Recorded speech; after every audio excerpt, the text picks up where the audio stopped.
நல்லதே நடக்கும்.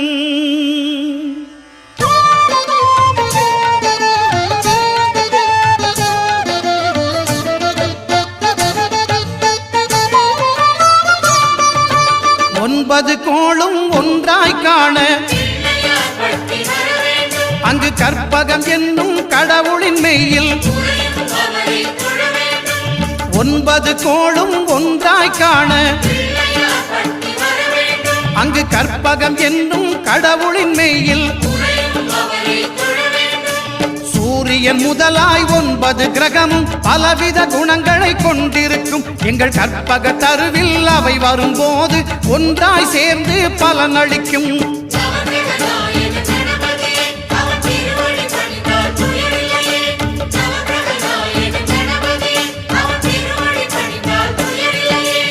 ஒன்பது கோளும் ஒன்றாய் காண அங்கு கற்பகம் என்னும் கடவுளின் மெய்யில்